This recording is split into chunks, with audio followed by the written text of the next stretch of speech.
Welcome everyone. Welcome to our webinar, How to Test, Measure and Optimise for Better Campaign Results. I'm Leonie Saison, Director of Article Writers Australia, and my co-host is Jonna Emke, Managing Director of Kaleidoscope Marketing and Events. So before we dive in, just a few housekeeping notes. The session is being recorded and both the recording and the presentation slides will be shared with you by email after the webinar. So to ensure a smooth experience for everyone, all attendees have been muted, but we encourage you to submit questions in the Q&A chat and we'll address those at the end of the session. So today we're going to be covering why optimisation matters in B2B campaigns, focusing on what matters, the right metrics, marketing campaign measurement process, why testing matters across your marketing mix, optimising in real-time situations, connecting campaign components with technology, tools for optimisation and reporting. And now I will hand over to Jonna, who's going to begin with why optimisation matters.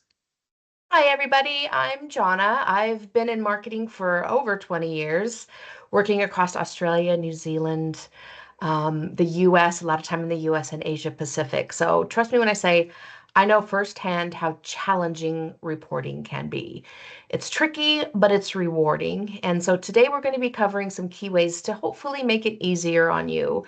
Now, we're not going to be going into any demos of any of the reporting tools today, but if you think a more technical focused chat would help you, please let us know at the end in the Q&A box, because we have no problem bringing back some of our experts in that tech space as a follow-up session.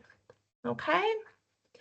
All right, so campaigns rarely go exactly as planned, right? So it's important to always stay flexible. Every touch point is a chance to learn and make small adjustments.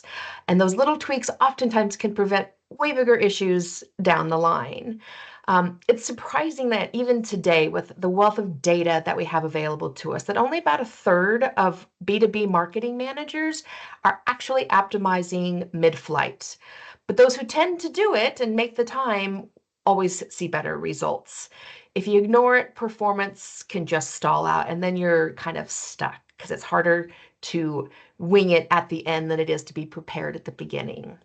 So the trickiest part, though, is oftentimes our data is all over the place and it's really tough to get the full story. So deciding when to act or how to act without second guessing yourself isn't easy.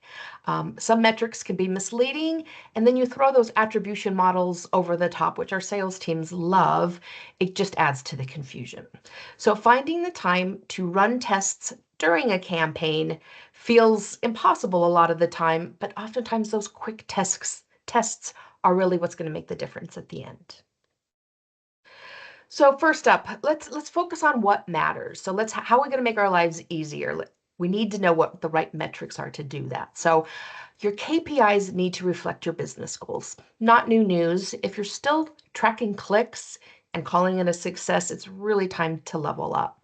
Start measuring things like pipeline contribution, cost per qualified lead, marketing influence revenue, some of those other really meaty metrics that are going to help you get more budget and your sales teams love. Lead volume's great, don't get me wrong, but if none of those leads are converting, what's the point? So focus on lead quality. It improves your conversion from a marketing qualified lead to a sales qualified lead. It builds your trust with your sales department and gets you closer to that closed revenue. Work with your sales team, define what a qualified lead actually looks like. This is where I've seen a lot of things go off course was because we weren't on the same page when it came to a lead. It'll save you a ton of time on that back and forth, and it'll help make your campaigns effective when you've addressed that at the very beginning. Don't stop at first touch attribution.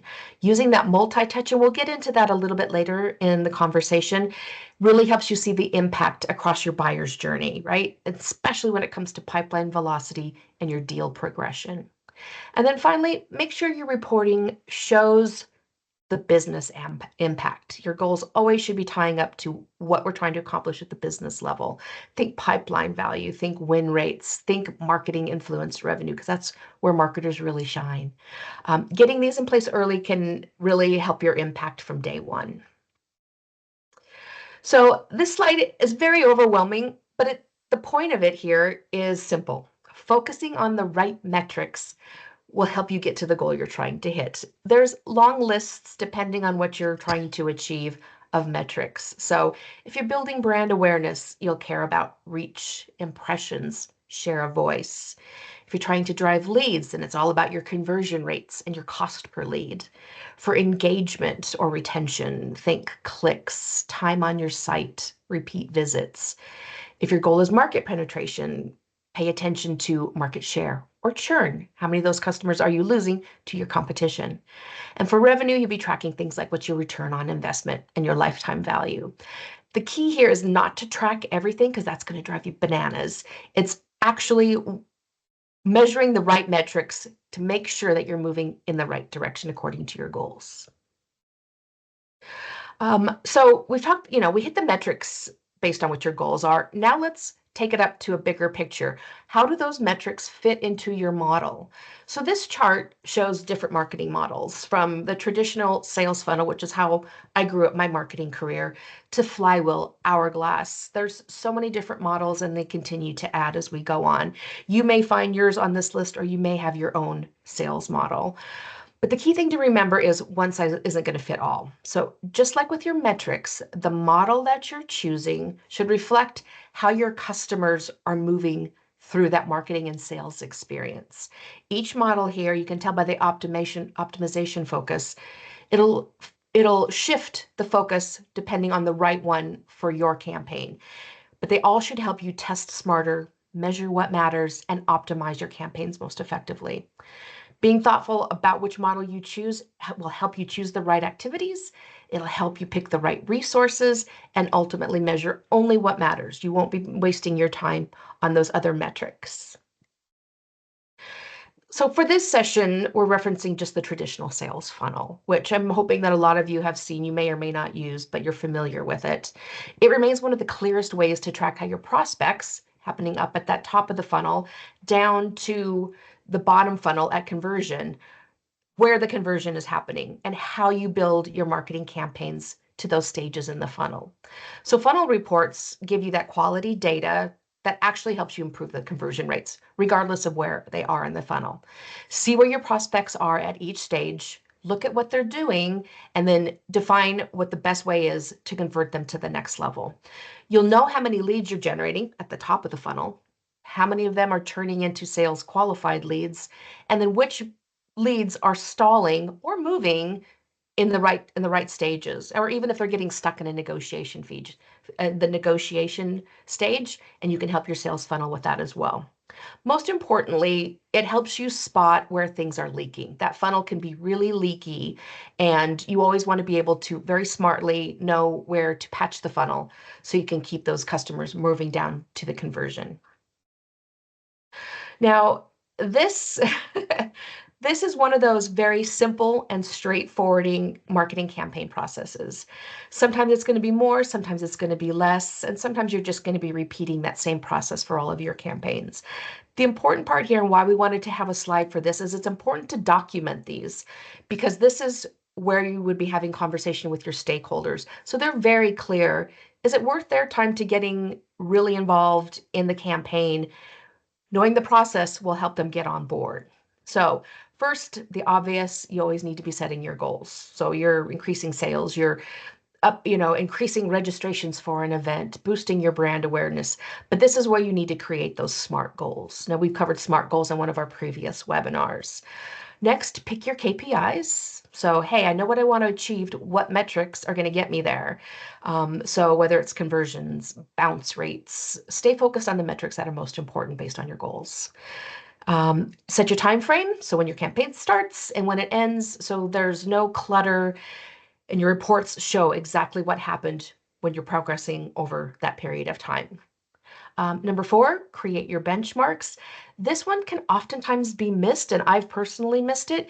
If I'm not setting benchmarks to help me measure progress and comparing my performance, this is where I can lose track and my campaign's too far down the line and it's hard to go back and fix it. So those benchmarks truly are worth the time. Identify your tools, and we'll go over some tools later in the presentation.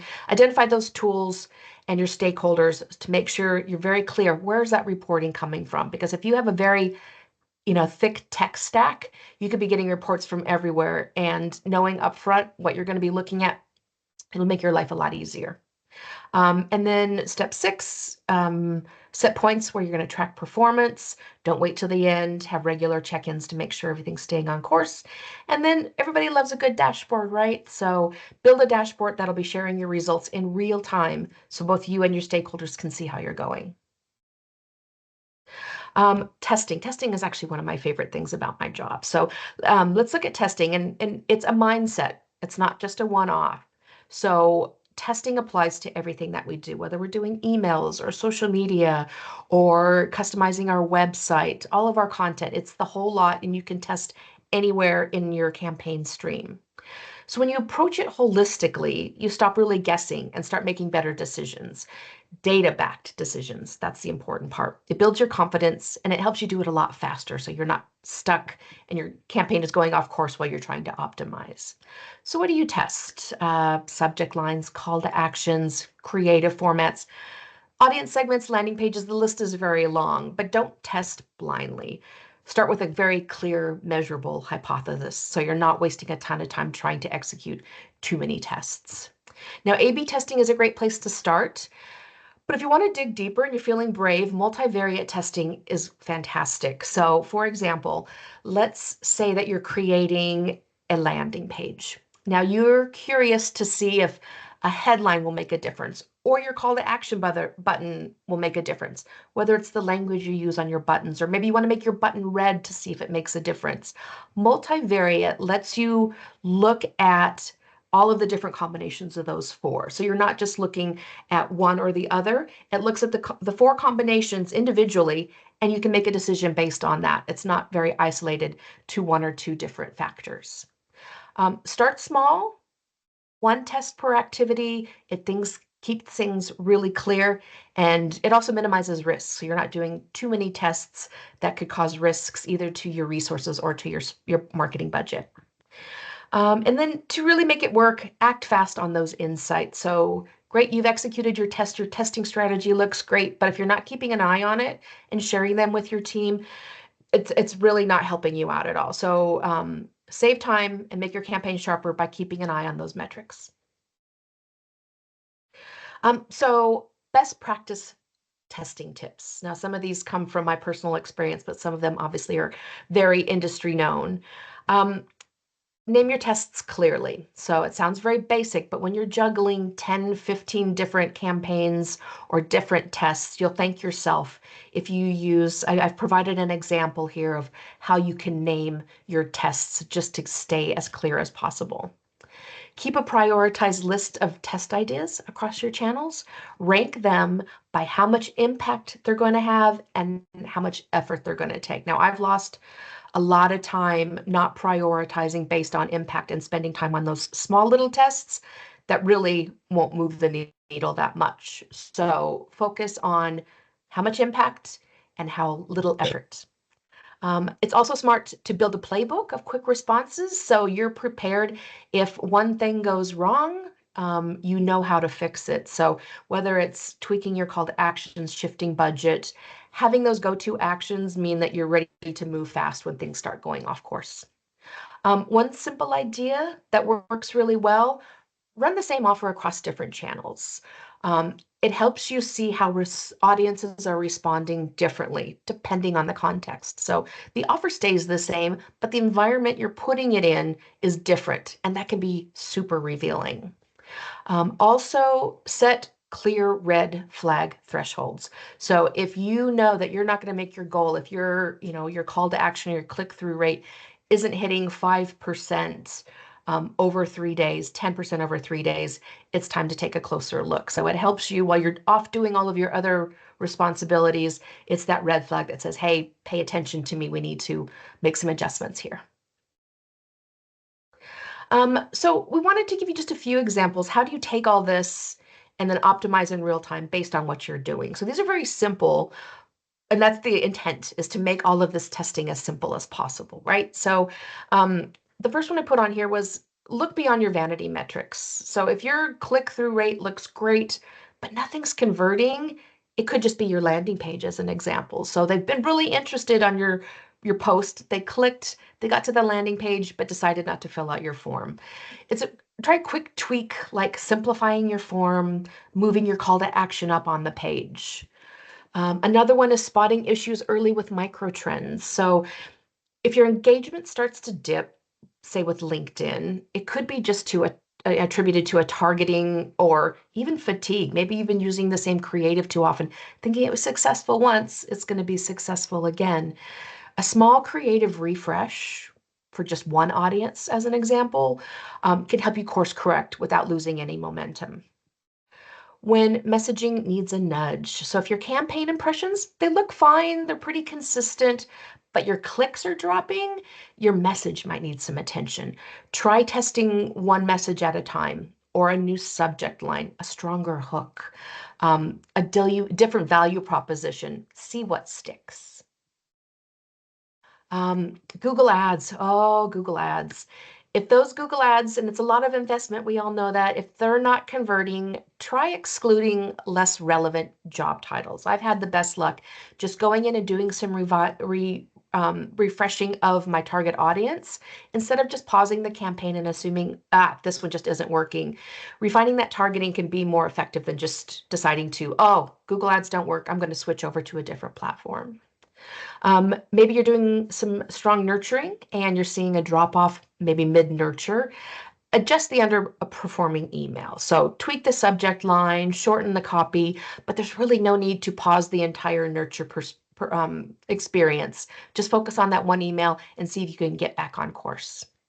And this can happen at the very beginning of your planning cycles. Reserve, I'd say, about 10 to 15% of your budget for testing. That should just be an expected line item from your manager or your approving budget body. Use it to try new channels, creative, or segments. It keeps you flexible, and you're not going to need to keep going back to the well to get approvals every time you want to do a different test. And I usually get a lot more respect when I go in with that budget saying, I'm always going to want to be making my results better. Okay. We went through quite a bit there. Hopefully I didn't go too fast, but I'm going to let Leonie do some brief takeaways, both to-dos and what not to do based on what we just discussed. Leonie? Thank you, Jana. So some key takeaways. I won't go through all of those because there are so many, but some that stand out are: do map your tech tools to each campaign stage. Do build testing plans with a clear hypothesis. Tailor metrics to funnel stages. Act quickly on signs of dropping engagement or click-through rate. Test small tweaks while the campaign runs. Don't rely just on industry benchmarks. Don't delay launching for perfection. Don't focus on vanity metrics. Track what drives the conversions. And don't centralize every decision. Try to enable quick pivots. And back to Jonna, who's now going to talk about setting up your MarTech for success. All right. Thanks, Leonie. All right. So, it's a double-edged sword, right? We are very lucky we have so many technology solutions at our fingertips, and it's everything from CRM to marketing automation to analytics, social media management. So sometimes I think there's far too many tools out there. But they're all really important, and they serve a service of centralizing our data, automating our processes, and providing insights at scale. So the real value comes when you look at, these are just a few, and I know there's so many more, but the real value comes when you have a full toolkit. Your MarTech works seamlessly across each other, right? So creating that really powerful ecosystem for tracking, optimization, and scaling your campaigns can be challenging. And depending on what hats you wear in your organization, that's usually owned by your marketing automation or even maybe an IT team. So they should become your best friend to make sure that all of your tools are playing nicely in the playground. So the unfortunate part is while you have all of these tools to look at, the more tools tools you add, the more complex the reporting gets. So tracking performance across multiple platforms can often lead to your data becoming very siloed and fragmented, and it gets really difficult to have a clear view of your campaign's success. So this brings us to our next challenge. How do you effectively connect all of those campaign components? Now, I am going to do a poll here. We would love your feedback because this is a pain point for every marketer. I'm pretty confident when I say that. There are multiple, you can pick multiple choices here, but we're really actually curious to see where your biggest pain point is. So let me launch this poll.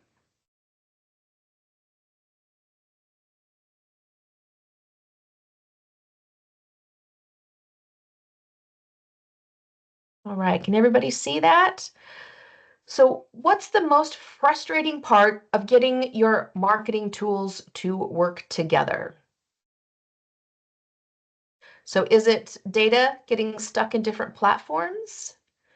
Your reporting takes too long to pull together? Tools don't integrate well or at all? There's no single view of campaign performance? Too many tools doing similar things?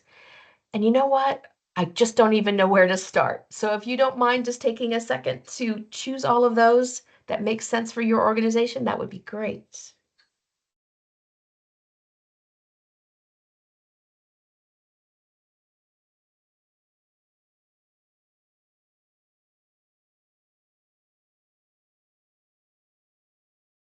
Okay.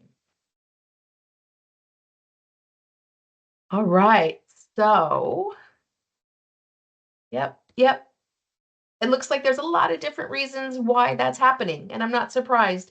It does look like the two that floated to the top were that my tools don't integrate well or at all, and then I'm not even sure where to start. So let's hope that today you walk away with some ideas, some ways to start conversations with the people that are going to help you bring that tech stack together for you.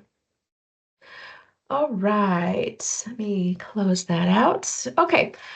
So let's talk about this magic of having a unified MarTech stack. When all of your tools communicate with each other, everything just flows that much more smoothly. So it's a huge time saver because you're cutting out manual tasks, replacing them with automations and integrations. That to me is the biggest motivator for me, but it helps you also as a marketer keep your messaging consistent across all of your channels, which is key to staying on brand. And then, of course, with all the data in one place, it makes those data-driven decisions a whole lot easier and a whole lot quicker. So to make this work, you need to map your tech stack to each stage of your campaign.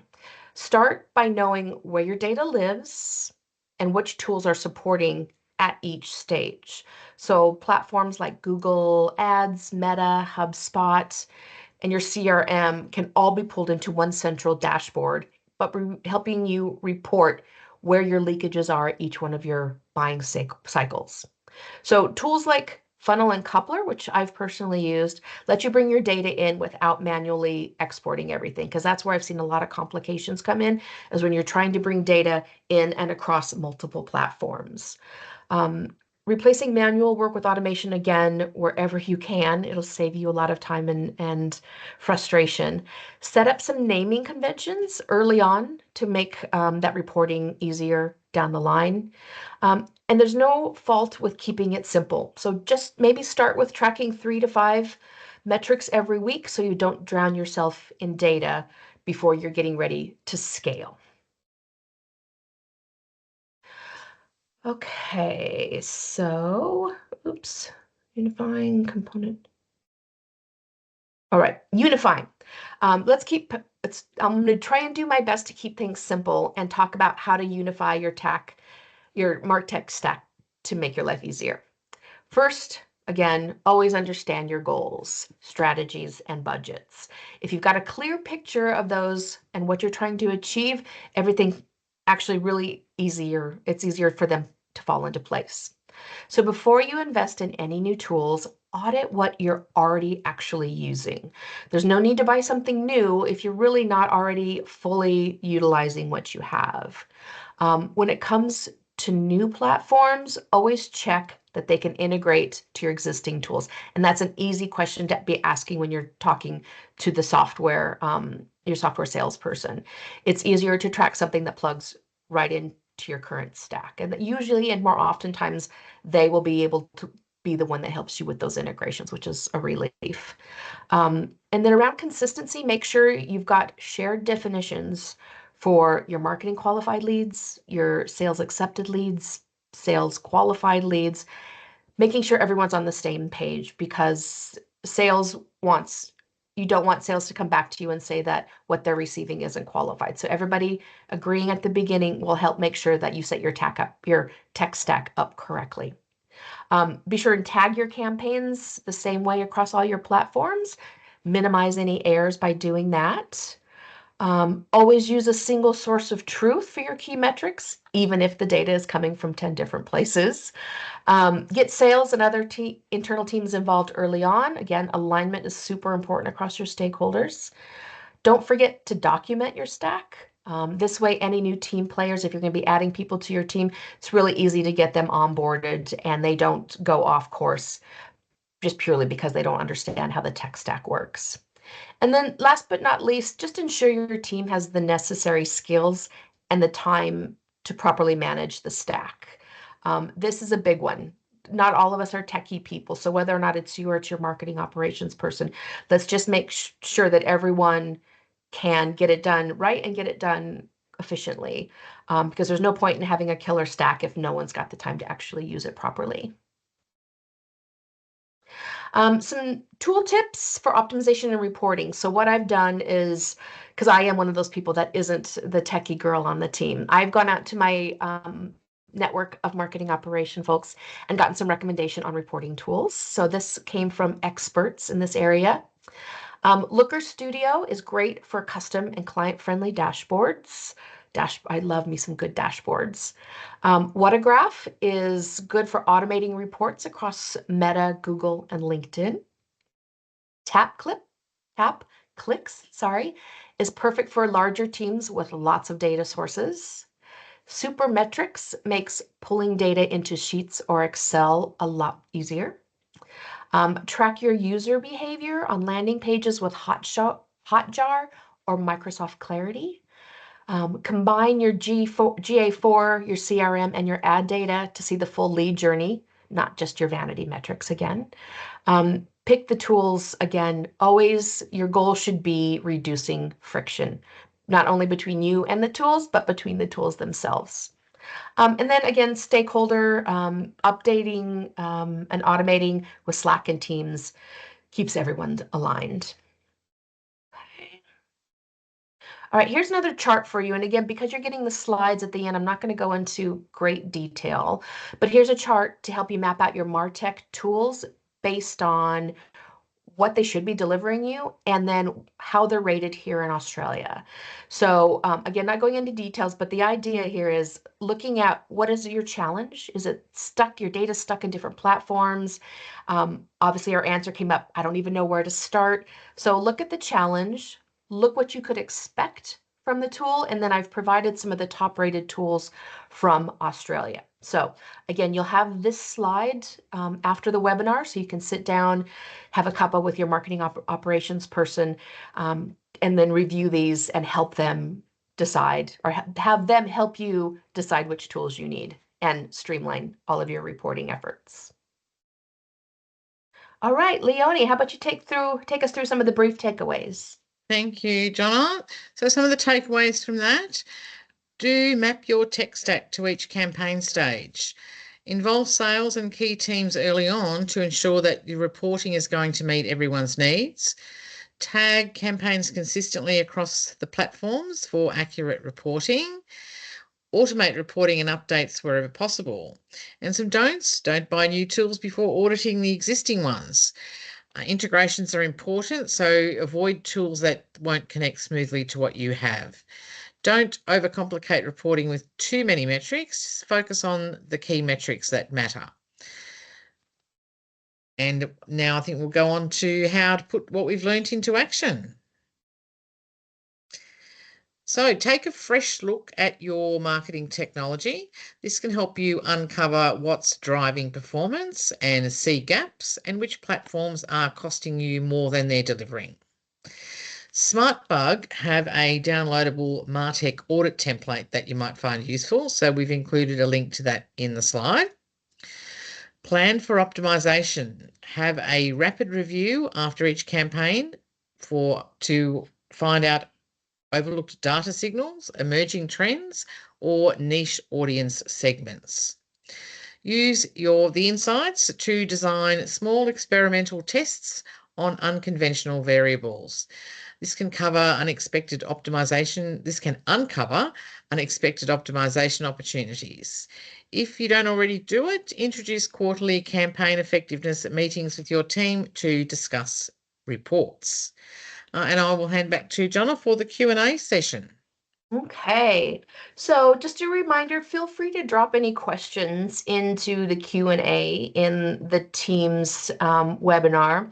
I've seen a couple come in, but please feel free to continue to drop any in there that may have come out of our discussion today. So this one is, when you're optimizing mid-campaign, how do you prioritize what to change first?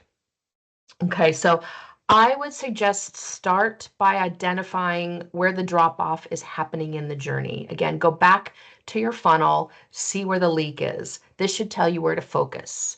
So for example, if engagement is strong, but conversions are low, it's likely a landing page or even a form issue. If you're seeing a decline across channels, take a step back, look at your messaging or your creative execution. From there, prioritize changes that are, again, go back to that low effort, high impact strategy, like tightening your targeting, refreshing your copy, messing or adjusting your call to action, but avoid having to overhaul multiple things at once. Stay focused to see where watch the needle where it's moving. Okay, this one I think we could probably all relate to. I'm time poor and struggle to fit testing into my busy schedule. How can I make testing manageable without it taking over? It's a common challenge. Excuse me, the key is to start small, keep it simple. There's no harm in keeping it simple. Focus on testing just one element at a time, like a subject line or a call to action. That won't require that time investment.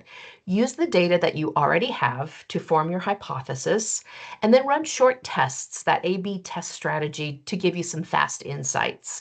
It might not be the right time to try sophisticated multivariate testing when you're time poor.